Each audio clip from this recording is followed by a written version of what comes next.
उस बच्चे की शक्ल आप उस चेतन बवेजा से मिलाइए, डिट्टो मिलती है। बच्चे की शक्ल जाती है माँ या बाप पर।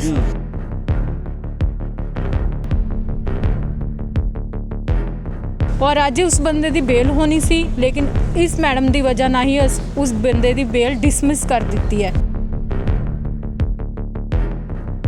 FIR कर दी, अरेस्ट होना चाहिए था, अरेस्ट हुआ नहीं। वो अभी भी बाहर है, आज़ाद घूम रहा है और आज उसकी बेल लगी हुई थी। तो बेल में फ़ाइनल ऑर्डर उसके जज साहब ने बेल को डिसमिस कर दिया है, जो कि उसके खिलाफ किया है। दिक्कत ये आती थी, पुलिस वाले बैठा लेते थे, शाम 4 5 बजे तक बैठाते थे, सुबह इसे 8 बजे बुला लिया जाता। आज भी कंटिन्यू कॉल आ रही थी। इसने कम से कम कितनी बार आपकी कॉल आई है? 25-30 बारी तो आ ही चुकी है। 25 से 30 बार कॉल आई है और हर बार ये कह रही कि अदालत में अभी केस चल रहा है, मैं वहाँ पे पेश होना है।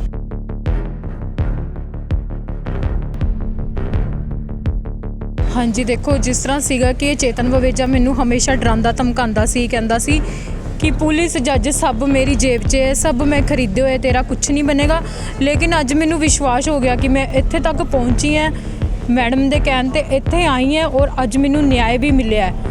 और बस मैं यही कहनी है कि मेरे बेटे नूं उनका हक दिलाया जाए और इनू सख्त तो सख्त सज़ा दी जाए, ताकि ये अगे किसी लड़की नाल इदां दा करन बारे सोचे तक नहीं। अगर उसे ग्रांट हो गई बेल तो इसके लिए और इसके बच्चे के लिए शायद इस अदालत में ये आखिरी दिन होगा, क्योंकि वो इतना ज़्यादा इन्फ्लुएंसिंग है, उसका इतना पावर चला है कि वो पुलिस में आज भी बहुत तंग परेशान करता है। कोर्ट में आज भी ये विक्टिम यहाँ पर आई है, लेकिन पुलिस के द्वारा फ़ोन पे फ़ोन रेगुलरली 5 मिनट बाद फ़ोन पे फ़ोन करे जा रहे हैं। प्राइम मुद्दे देख रहे तमाम दर्शकों को प्यार भरी सत श्री अकाल। मैं हिम्मत सो हाज़र हाँ तुहाडे विच लुधियाना के डिस्ट्रिक्ट कोर्ट विखे मौजूद है। तुसीं देख सकते हो पिछे कोर्ट कंपलैक्स की बिल्डिंग है मेरे पिछे और बाहर खड़े हाँ। और अज फिर एक बारी तुहाडे सामने जिहड़ी है एक ऐसी मिसाल लैके आ रही है जिन्होंने किते ना किते कानून दे विच प्रति आम जनता के भरोसे नूं जिहड़ा आ दोबारा जिंदा कर दिता है और दोबारा जिहड़ा आ कानून के उत्ते विश्वास जिहड़ा आ आम इंसान जिहड़ा कर सकता है। सो साडे नाल इत्थे लेडीज़ मौजूद ने जिन्हां दे नाल पिछे तुहानूं दिखाए भी गए सी, खबर भी नशर की गई सी कि जिन्हां दे नाल किस तरीके नाल एक अपने आप नूं समाज सेवी अखवाउण वाले एक व्यक्ति वालों जिहड़ी दरिंदगी की गई सी, उस तो बाद धमकियां दित्तियां गईयां ते जिस तो बाद इन्हां दे वल्लों जिहड़ा आ इंसाफ की गुहार लगाई गई, पुलिस को गए, पर पुलिस वल्लों भी अध पचद्दा जिहड़ा काम किया गया। पर उस तो बाद जिहड़ा आ शख्स वल्लों केस दे विच जिहड़ा आ क्रिमिनल केस दे विच को जिहड़ी है बेल लगाई जाती है और काफ़ी तरीका दे बाद तरीका डेट तो डेट पैन तो बाद हार के अज की जिहड़ा आ बेल का रिजल्ट निकलिया, उसका की बेल हुई है या नहीं हुई, आखिरकार उसका रिजल्ट की आया, की नतीजा मिलिया आ। फिर तो इन्हों ने गलबात करते हैं कि अज कितना चिर हो चुका तुहानूं तरसदे होए नूं तजदे होए नूं, की फील कर रहे हो अज? मैनू तो सर बहुत धक्के खाने पे है, 10-15 दिन हो ही गए धक्के खांदे पुलिस को जाते हुए, लेकिन पुलिस तो कोई सुनवाई नहीं कर रही सी। फिर मैडम को लाई, फिर इन्होंने अपनी सारी गलबात दसी कि चेतन बवेजा नाम का एक आदमी है जिन्हें इन्ना बुरा किया, शादी के झूठे दिलासे दे के एक बच्चा भी उन्हें पैदा कर दिता, लेकिन वो साफ मुकर गया। फिर यही मैडम ने मैनू अज सारी गलबात सुनने तो बाद मैडम ने मैनू अज इंसाफ दिलाया। FIR हुई सी, लेकिन अज इस मैडम की वजह ना कहते ना कि एक औरत का दर्द एक औरत ही समझ सकती है। मैं कई वकीलों को गई, लेकिन वो तो मैंने इन्हें गलत क्वेश्चन करते सी, मैनू तो इस तरह लग रहा सी कि जुर्म उस चेतन बवेजा ने नहीं मैं ही किया। लेकिन फिर मैनू इस मैडम का साथ मिलिया जिन्होंने मैं सारी गलबात दसी, तो अज इस मैडम जी ने मैनू इंसाफ दिलाया और अज उस बंदे की बेल होनी सी, लेकिन इस मैडम की वजह ना ही उस बंदे की बेल डिसमिस कर दी है। मैं जज साहब का भी बहुत शुक्रिया अदा करांगी कि उन्होंने इदां दे मुजरिम नूं जेल दे विच सुट्टिया है। और बस यही कहांगी कि जिन्ने भी रेप हो रहे हैं इदां दे मुजरिम नूं सख्त तो सख्त सज़ा मिलनी चाहिए, कि अगर वो कुछ गलत करे ना उन्होंने 10 बारी सोचना चाहिए। तो मैडम तुहाडे नाल गल करदा, पहला तो बहुत बहुत स्वागत है तुहाडा चैनल दे उत्ते जी। Thank you so much. अज एक बेल लगाई गई सी, क्रिमिनल ऑफेंस हैगा आ, जी बंदे वालों बेल लगाई गई सी। हालांकि एक बंदा जे मैं कहना मामूली लड़ाई झगड़ा भी हो जाता है, पुलिस 752 का परचा दर्ज करती है, पार्टी चक के अंदर 23-24 लाती है, बंदा चक के अंदर सवेरे पेश करते हैं मजिस्ट्रेट दे, तो जमानत होंदियां ने। ये तो एडा वड्डा केस सीगा, एडा वड्डा कह लीए कि जुर्म सीगा जिहड़ा ना माफ़ करने वाला। वो बंदा बाहर घूम रहा सी पहला तो या अंदर है जी, मैनूं दसो पहला। जो आपने मुझे बताया है, मैं पहले बताती हूँ कि पुलिस वालों का क्या काम था इसमें। एफआईआर कर दी, अरेस्ट होना चाहिए था, अरेस्ट हुआ नहीं। वो अभी भी बाहर है, आज़ाद घूम रहा है और आज उसकी बेल लगी हुई थी। तो बेल में फ़ाइनल ऑर्डर उसके जज साहब ने बेल को डिसमिस कर दिया है, जो कि उसके खिलाफ़ किया है। और इस लड़की के लिए आज इंसाफ की पहली सीढ़ी जो इसने चढ़ी है, उसके लिए अदालत का बहुत बहुत शुक्रिया, जिसने ये इसकी इतनी दुख तकलीफ़ को समझा और एक्चुअल हुए जो सिचुएशन, इसके साथ जो हीनियस क्राइम और रिपीटेडली हीनियस क्राइम हुआ है, उसके लिए जस्टिस देते हुए यहाँ पे जज साहब ने एक्यूज़ की बेल को डिसमिस किया है। ਮੈਂ ਤੁਹਾਨੂੰ ਪੁੱਛ ਰਿਹਾ ਸੀਗਾ ਜੀ, ਹੁਣ ਜੱਜ ਸਾਹਿਬ ਨੇ ਮਾਨਯੋਗ ਅਦਾਲਤ ਵੱਲੋਂ ਜਿਹੜਾ ਆ ਬਹੁਤ ਵਧੀਆ ਫੈਸਲਾ ਸੁਣਾਇਆ ਗਿਆ ਕਿ ਬੇਲ ਨੂੰ ਰਿਜੈਕਟ ਕਰ ਦਿੱਤਾ ਗਿਆ ਆ, ਜੋ ਤੁਸੀਂ ਕਹਿ ਰਹੇ ਹੋ। ਤੇ ਕੀ ਨਾਲ ਦੀ ਨਾਲ ਤੁਸੀਂ ਉਹਨੂੰ ਅਰੈਸਟ ਕਰਨ ਦੀ ਵੀ ਅਪੀਲ ਲਵਾਈ ਆ, ਜੱਜ ਸਾਹਿਬ ਨੂੰ ਕਿਹਾ ਆ ਵੀ ਜੱਜ ਸਾਹਿਬ ਇਹ ਵੀ ਕਿਹਾ ਜਾਵੇ ਵੀ ਨਾਲ ਦੇ ਨਾਲ ਬੰਦੇ ਨੂੰ ਅਰੈਸਟ ਵੀ ਕੀਤਾ ਜਾਵੇ, ਕਿਉਂਕਿ ਹੋ ਸਕਦਾ ਹੁਣ ਉਹ ਅੱਗੇ ਭੱਜੇਗਾ, ਕਿਉਂਕਿ ਇੰਡੀਆ ਦਾ ਲਾਅ ਦੇ ਹਿਸਾਬ ਨਾਲ ਜੇ ਇੱਕ ਕੋਰਟ ਤੋਂ ਬੰਦਾ, ਜੇ ਲੋਅਰ ਕੋਰਟ ਤੋਂ ਬੰਦਾ ਮੰਨ ਲਓ ਜਮਾਨਤ ਰਿਜੈਕਟ ਹੁੰਦੀ ਤਾਂ ਹਾਈ ਕੋਰਟ ਤੇ ਸੁਪਰੀਮ ਕੋਰਟ ਵੱਲ ਵੱਧਦਾ ਆ। ਤੇ ਹੁਣ ਤੁਹਾਡਾ ਅਗਲਾ ਕਦਮ ਪਹਿਲਾਂ ਤਾਂ ਕੀ ਹੋਏਗਾ? ਹੁਣ ਤੁਸੀਂ ਇਸ ਤੋਂ ਬਾਅਦ ਕੀ ਕਰੋਗੇ? ਉਹਨੂੰ ਅਰੈਸਟ ਕਰਾਉਣ ਵੱਲ ਤੁਰੋਗੇ ਜਾਂ ਹਾਈ ਕੋर्ट वाले पासे रुख करूँगे अपना? जी, हम दोनों तरफ से चलेंगे। पहले तो हम ये देखेंगे कि इसको अरेस्ट किया जाए। तो मैंने जज साहब के सामने भी पक्ष यही रखा था कि उसकी बेल डिसमिस करके उससे एज सुन एज पॉसिबल उसे अरेस्ट किया जाए, चेतन बवेजा के लिए। उसके बाद डेफिनेटली यहाँ से इसकी बेल डिसमिस हुई तो ये हाई कोर्ट ज़रूर भागेगा। तो हाई कोर्ट अगर ये अपनी बेल लगाते तो डेफिनेटली वहाँ पर भी अपोज़ किया जाएगा, वहाँ पर भी इसकी बेल के लिए डिसमिस करवाया जाएगा और विक्टिम के लिए ज़रूर न्याय दिलाया जाएगा। जो जहाँ तक मुझे होगा वहाँ तक मैं इसके लिए साथ दूंगी, इस लड़ाई को आगे जहाँ तक वो चलेगा वहाँ तक ज़रूर चलाएंगे और जहाँ पे उसे सज़ा मिले ज़रूर। माफ़ करना ਰੋਕਦਾ ਮੈਂ ਤੁਹਾਨੂੰ, ਤੁਸੀਂ ਇੱਕ ਪਾਸੇ ਲੱਗੇ ਹੋਏ ਹੋ ਪੀੜਤਾਂ ਨੂੰ ਸਾਥ ਦੇਣ ਵਾਸਤੇ। ਲੇਟੈਸਟ ਹੁਣ ਇੱਕ ਕਾਂਡ ਹੋਇਆ ਵਾ ਕਲਕੱਤਾ ਦੇ ਵਿੱਚ, ਬੜੀ ਮੰਦਭਾਗੀ ਘਟਨਾ। ਇੱਕ ਡਾਕਟਰ ਦੇ ਨਾਲ ਜਿਹੜਾ ਇੱਕ ਕਿਹਾ ਜਾਂਦਾ ਇੱਕ ਰੱਬ ਦਾ ਰੂਪ ਆ, ਠੀਕ ਹੈ ਨਾ, ਤੇ ਉਸ ਰੱਬ ਦੇ ਰੂਪ ਦੇ ਨਾਲ ਜਿਹੜਾ ਬੰਦੇ ਨੂੰ ਦੁਬਾਰਾ ਜ਼ਿੰਦਗੀ ਦਿੰਦਾ, ਬੰਦਾ ਮੌਤ ਦੇ ਮੂੰਹ ਚੋਂ ਪਿਆ, ਉਹ ਡਾਕਟਰ ਨੇ ਕੱਢ ਕੇ ਲਿਆਉਣਾ ਬੰਦੇ ਨੂੰ। ਇੱਕ ਰੱਬ ਉੱਪਰ ਉਹ ਹੁੰਦਾ ਆ ਜਿਹੜਾ ਬਚਾਉਂਦਾ ਆ, ਜਿਹੜਾ ਬੰਦੇ ਨੂੰ ਜੀਵਨ ਦਿੰਦਾ। ਦੂਜਾ ਡਾਕਟਰ ਥੱਲੇ ਰੱਬ ਉਹ ਹੁੰਦਾ ਜਿਹੜਾ ਬੰਦੇ ਨੂੰ ਬਚਾਉਂਦਾ ਆ। ਮਾਂ ਪੈਦਾ ਕਰਦੀ ਹੈ ਰੱਬ ਆ, ਤਾਂ ਡਾਕਟਰ ਦੁਆਰਾ ਬੰਦੇ ਨੂੰ ਜਨਮ ਦਿੰਦਾ ਆ, ਉਹਦੇ ਵਿੱਚ ਜਿਉਂਦਾ। ਉਹਦੇ ਨਾਲ ਦੀ ਮੰਦਭਾਗੀ ਘਟਨਾ ਹੋਈ। ਦੇਸ਼ ਦੀਆਂ ਸਰਕਾਰਾਂ ਤੱਕ ਚੁੱਪ ਨੇ, ਸਾਰੇ ਚੁੱਪ ਨੇ। ਪ੍ਰਧਾਨ ਮੰਤਰੀ ਦੇ ਮੂੰਹੋਂ ਕੋਈ ਆਵਾਜ਼ ਨਹੀਂ ਆਇਆ, ਕਹਿ ਲਈਏ ਵੱਡੀ ਮੀਡੀਆ ਦੇ ਨੈਸ਼ਨਲ ਚੈਨਲਾਂ ਦੇ ਮੂੰਹ ਤੋਂ ਕੋਈ ਆਵਾਜ਼ ਨਹੀਂ ਆਈ। ਪਰ ਉਸੇ ਤਰੀਕੇ ਦੇ ਜਿਹੜੇ ਨੇ ਰੈਗੂਲਰ ਕ੍ਰਾਈਮ ਹੋਈ ਜਾ ਰਿਹਾ, ਲਗਾਤਾਰ ਹੋਈ ਜਾ ਰਿਹਾ। ਕੀ ਤੁਹਾਨੂੰ ਲੱਗਦਾ ਵੀ ਇਹ 'ਚ ਕੀ ਤਬਦੀਲੀ ਹੋਣੀ ਚਾਹੀਦੀ ਹੈ? ਕਿਉਂ ਲੋਕਾਂ ਨੂੰ ਅੱਗੇ ਆਉਣਾ ਚਾਹੀਦਾ? ਕਿਉਂਕਿ ਜਿਸ ਹਿਸਾਬ ਦੇ ਨਾਲ ਦੇਖਦੇ ਹੋ ਵੀ ਕ੍ਰਾਈਮ ਹੁੰਦਾ, ਬਾਅਦ ਦੇ ਵਿੱਚ ਉਸ ਸਾਡੇ ਕੋਲ ਪਤਾ ਕੀ ਹੁਣ ਪਹਿਲੇ ਜ਼ਮਾਨੇ ਦੇ ਵਿੱਚ ਕੀ ਹੁੰਦਾ ਸੀ, ਜੋ ਮੈਂ ਦੇਖਿਆ ਆ ਜਾਂ ਜੋ ਮੈਂ ਜਾਣਦਾ ਵੀ ਪਹਿਲੇ ਜ਼ਮਾਨੇ ਵਿੱਚ ਨਾ ਜੇ ਕੋਈ ਧੀ ਭੈਣ ਜਾਂਦੀ ਬੰਦਾ ਨਾਲ ਖੜਦਾ ਸੀਗਾ, ਸੋਚਦਾ ਸੀਗਾ। ਅੱਜ ਦੀ ਡੇਟ ਦੇ ਵਿੱਚ ਅਸੀਂ ਜਿੰਨਾ ਚਿਰ ਬੰਦਾ ਜਿਉਂਦਾ ਉਹਦੇ ਨਾਲ ਅਸੀਂ ਨਾਲ ਨਹੀਂ ਖੜਦੇ। ਹੁਣ ਮੈਡਮ ਖੜੇ ਸੀ, ਲੜਕੀ ਖੜੀ ਹੈ, ਇਹਦੇ ਨਾਲ ਕੋਈ ਨਹੀਂ ਹੈਗਾ। ਜੇ ਰੱਬ ਨਾ ਕਰੇ ਕੱਲ੍ਹ ਨੂੰ ਕੋਈ ਗੱਲਬਾਤ ਹੋ ਜਾਂਦੀ ਤਾਂ ਅਸੀਂ ਰੋਡ ਦੇ ਉੱਤੇ ਮੋਮਬੱਤੀਆਂ ਲੈ ਕੇ ਤੁਰ ਪੈਂਦੇ, ਅਸੀਂ ਦੀਵੇ ਲਾਉਣ ਲੱਗ ਜਾਂਦੇ, ਰੋਡ ਜਾਮ ਕਰਨ ਲੱਗ ਜਾਂਦੇ, ਜਿੰਦਾਬਾਦ ਮੁਰਦਾਬਾਦ ਕਰਨ ਲੱਗ ਜਾਂਦੇ। ਕਿ ਉਹ ਸਹੀ ਹੈ ਜਾਂ ਮੌਜੂਦਾ ਟਾਈਮ ਦੇ ਵਿੱਚ ਜਦੋਂ ਇਨਸਾਨ ਲੋੜ ਮੰਗਦਾ ਪਿਆ, ਕਹਿ ਰਿਹਾ ਵੀ ਮੇਰੇ ਨਾਲ ਸਾਥ ਦਿਓ, ਉਦੋਂ ਆਉਣਾ ਜ਼ਰੂਰੀ ਹੈ?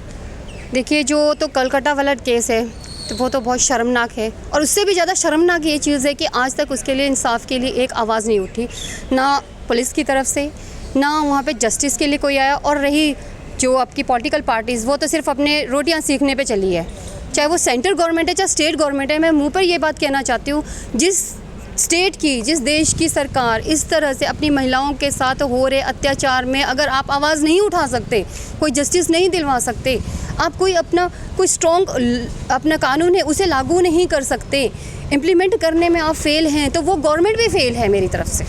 मैं ये सीधी बात कहती हूँ। सेकेंडली मैं कहना चाहती हूँ, जो आपका सवाल था मुझसे कि इस तरह की हरकतें, इस तरह के ऑफेंसेस डेली होते जा रहे हैं। डेफिनेटली इस तरह के ऑफेंसेस डेली होते जा रहे हैं बिकॉज ऑफ दैट कि इस तरह के ऑफेंसेस करने वालों के लिए शेल्टर मिल रहा है, प्रॉपर शेल्टर दिया जा रहा है पुलिस के थ्रू। जो इन्वेस्टिगेशन नहीं होती, प्रॉपर शेल्टर के थ्रू ये लोग भाग जाते हैं, अपनी बेल्स भी लगाते हैं, कोर्ट में आते हैं। कहीं ना कहीं हमारा जुडिशल सिस्टम थोड़ा ज़्यादा वीक है और स्लो है, जिसमें मैं ये चाहती हूँ कि इस तरह के ऑफेंसेस जब भी आए, मैं खुद एक वकील हूँ, जज साहब के सामने जिरा हो रही थी तो मैंने एक खुद दलील रखी थी वहाँ पर कि आज तो ये अपने बेबी के साथ वहाँ पे आपके सामने जज साहब पेश हुई है, इसको मौका मिल गया आपके सामने पेश होने का। लेकिन जो कोलकाता वाला केस में उसमें विक्टिम को उन्होंने मार ही दिया, उसके साथ ना अब एफआईआर का फ़ायदा है ना केस का फ़ायदा, उसको जस्टिस मिले ना मिले का कोई फ़ायदा नहीं है, क्योंकि वो जीते जी मर चुकी थी और वो अब भी मर चुकी है। और ये आज विक्टिम जो आपके सामने खड़ी है रोज़ मर रही है, और एक दिन आएगा अगर इस एक्यूज़ को आप बेल पे छोड़ दोगे तो डेफिनेटली इसकी कहानी भी बिल्कुल वही बन जाएगी, इसकी सिचुएशन भी बिल्कुल यही होगी कि ये भी ज़िंदा नहीं होगी।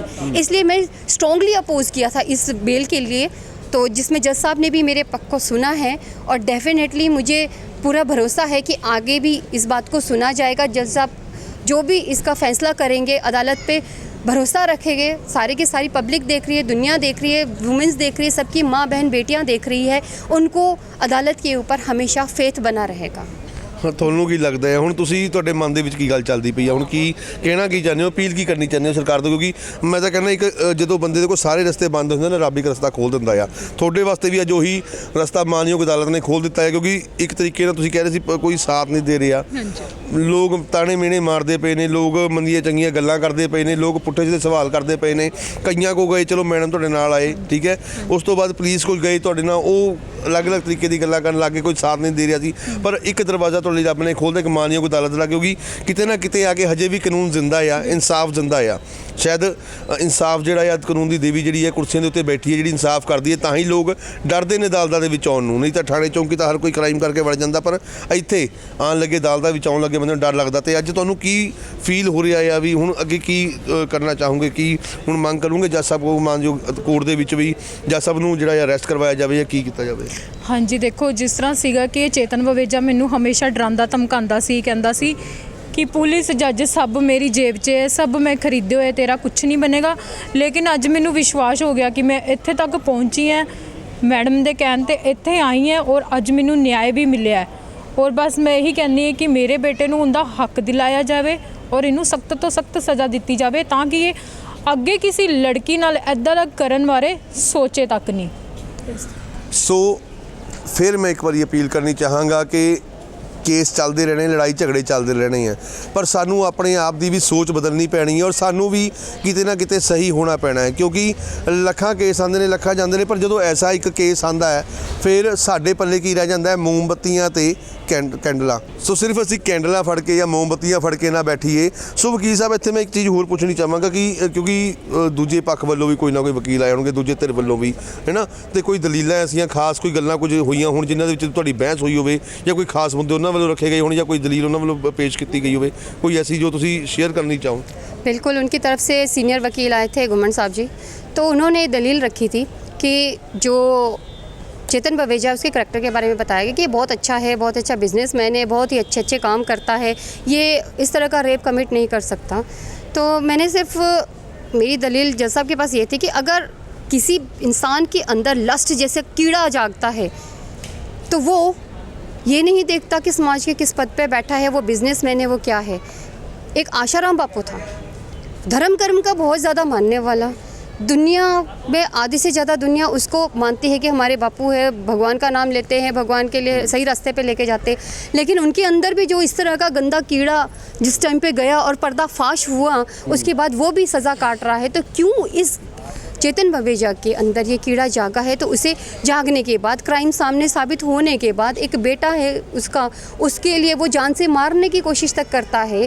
कहीं पर भी कोई एक जो कहते हैं ना पंजाबी च कंजर तो कंजर बाप भी होगा ना वो अपने पुत नू नहीं मारूगा बेटे नू तो बिल्कुल नहीं मारूगा तो एने तो वो काम भी करना शुरू करता तो मैं उसके बाद मैंने जज साहब को कहा कि जज साहब इसको बेल बिल्कुल भी ग्रांट नहीं होनी चाहिए अगर इसे ग्रांट हो गई बेल तो इसके लिए और इसके बच्चे के लिए शायद इस अदालत में ये आखिरी दिन होगा क्योंकि वो इतना ज़्यादा इन्फ्लुएंसिंग है उसका इतना पावर चला है कि वो पुलिस में आज भी बहुत तंग परेशान करता है कोर्ट में आज भी ये विक्टिम यहाँ पर आई है लेकिन पुलिस के द्वारा फ़ोन पे फ़ोन रेगुलरली 5 मिनट बाद फ़ोन पे फ़ोन करे जा रहे हैं क्यों जस्ट परेशान करने के लिए कि आ जाओ आपको मेडिकल करवाने 4 दिन से ये मेडिकल के लिए जा रही है 4 दिन में मेडिकल नहीं हुआ पुलिस डिपार्टमेंट से लेकिन इसको वहाँ पे बिठाया जाता है ये गल्लां अंदर मानयोग अदालत अगे रखिया भी इस तरीके नाल पुलिस वालों फोन किए जा रहे मेडिकल वास्ते पर जा नहीं रही जाती है तो करवाया नहीं जाता तो ये उत्ते कोई गलबात हुई जी मैंने बोला था बिल्कुल बताया था जज साहब के लिए कि जज साहब ये 2 दिन नहीं आ पाई है मेरे कुछ एक डॉक्यूमेंट्स जो विक्टिम के पास है मुझे प्रोड्यूस करने हैं प्रोड्यूस करे हैं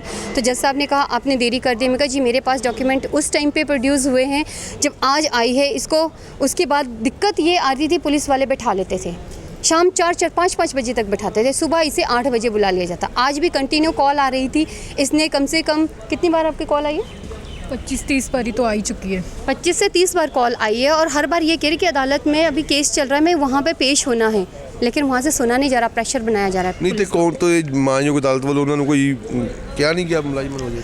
उन्हें कहा गया है, लेकिन आपको पता है जहाँ से जो प्रेशर चल रहा है, आज तक FIR हुई है, आज FIR 12 तारीख को FIR हुई है और आज आप बताइए आज 21 तारीख हो गई है। तो ਤੁਹਾਡੇ आज ਵੱਲੋਂ इतने ਪਿੱਛੇ दिन में arrest नहीं बढ़ी ਇੱਕ है। ਤੁਹਾਡੇ ਵੱਲੋਂ ਇੱਕ ਪਿੱਛੇ DNA ਦੀ ਵੀ ਮੰਗ ਕੀਤੀ ਗਈ ਸੀ ਵੀ DNA ਵਿਕਟਮ ਵੱਲੋਂ ਕਿਹਾ ਗਿਆ ਸੀ ਵੀ DNA ਮੇਰਾ ਕਰਾਇਆ ਜਾਵੇ ਤੇ ਕੀ ਉਹਦੇ ਉੱਤੇ ਕੋਈ ਡਿਸੀਜਨ ਆਇਆ ਜਾਂ ਕੋਈ ਗੱਲਬਾਤ ਹੋਈ ਉਹਦੇ ਤੇ ਚੱਲੀ ਗਈ? अभी जब हमने DNA की बात सामने रखी गई तो अदालत में, तो सामने वाले पक्ष से ये बात आई, कहते कि जी DNA तो हम करवा देंगे अगर बेल ग्रांट हो जाती है। तो उससे पहले मेरा ये पक्ष था कि अगर आपने DNA ही करवाते हैं, आप एडमिट करते हैं DNA करवाने को तैयार, तो पहले ही करवा के रख लीजिए। आप पहले क्यों भाग रहे थे? आप अगर DNA टेस्ट से भाग रहे हैं, it means you are guilty. आज ये अपने बच्चे को लेकर आई है। आज मैं कैमरे के साथ, मैं नहीं चाहती कि किसी बच्चे को कैमरे के सामने लाया जाए, पर अगर जो भी जानता है उस बच्चे की शक्ल आप उस चेतन बवेजा से मिलाइए, डिट्टो मिलती है। बच्चे की शक्ल जाती है माँ या बाप पर। दूसरा DNA टेस्ट है, प्रूव करने के लिए DNA टेस्ट भी करवा लेंगे, उसे अरेस्ट का होना ही है अब तो। खैर एंटीसिपेटी बेल यहाँ डिस्ट्रिक्ट कोर्ट से उसकी डिसमिस हो गई है। अगर पुलिस अरेस्ट करने में ज़्यादा सफल होती है तो ऑब्वियसली उसका मैं चाहूँगी कि DNA टेस्ट के लिए जो भी कार्रवाई होगी, प्रोसीजर होगा, उसे मैं फॉलो करवाऊँगी आगे।